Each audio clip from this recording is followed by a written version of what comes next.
दूसरों को सुख पहुंचाने की भावना करो, अभी दरिद्रता नष्ट हो जाएगी, पक्का समझ लो। जिसको धन चाहिए, हम तुम्हें आंतरिक बात बता रहे हैं, जो है जितना है उसी से माता पिता भाई बंधु और आए हुए अतिथि और किसी एक बाहरी दुखी जिससे हमारा कोई मतलब नहीं, उसको सुख पहुंचाना शुरू करो।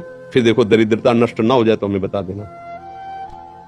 किसी एक भूखे को 2 रोटी देना शुरू करो, किसी एक ऐसे दुखी को सहयोग करना शुरू करो, देखो आपकी उन्नति शुरू हो जाएगी।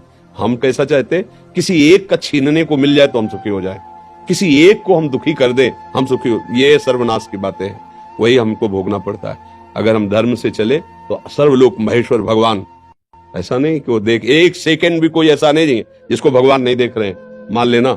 एक सेकंड भी ऐसा नहीं है कि वो तुम्हें देख नहीं रहे।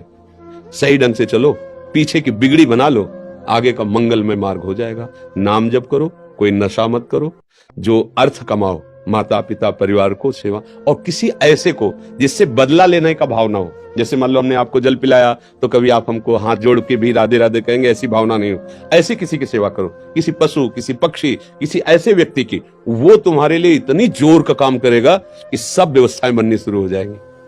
वो कैसे बनाता है समझ में नहीं आता, और जब कर्म बिगड़ जाते हैं तो कैसे बिगड़ता संभाल भी नहीं पाते।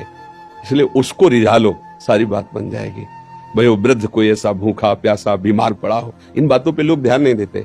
कोई पशु ही है, सेवा का अवसर मिला है, तन मन धन से कर दो से, उसका परिणाम जो आएगा, तो ये जो हमारे दुख हैं, विपत्तियां हैं, ये सब नष्ट हो जाएंगे यदि हम ये दृष्टि रखने लगे कि कभी मुझे सेवा का अवसर मिले।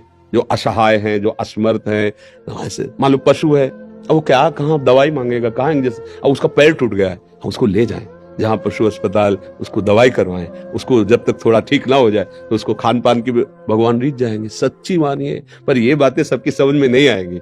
अगर ऐसे भाव से चलो तो पूर्व का जो अशुभ कर्म है वो नष्ट हो जाएगा। वो अशुभ कर्म ही हमें दुख देता है, अशुभ कर्म ही दुख देता है। ये जो हमें भुलावे में डाला जाता है ना कि हम ये कर देंगे तुम्हारा दुख दूर हो जाएगा, बिल्कुल नहीं।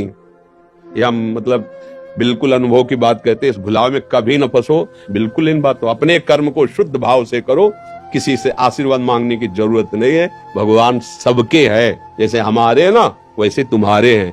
तुम्हारी दृष्टि में भगवान के प्रति पक्षपात लग सकता है कि भगवान इनको ज्यादा चाहते हैं, हमको नहीं, लेकिन उस माँ से पूछो जिसके 4 लड़के, 2 कमाते हैं 2 ऐसे ही हैं, उस जब भोजन परोसेगी तो चारों को बराबर पर। ऐसे ही भगवान कहते सब मम प्रिय सब मम उपजाए, तुम सब मेरे बच्चे हो। पर भगवान से विमुख होकर गलत आचरण करोगे तो वही माया पीट रही, कभी दरिद्रता, कभी विपत्ति, कभी दुख, कभी पश्चाताप, कभी शोक, जन्म मरण। इसलिए सावधान हो जाए।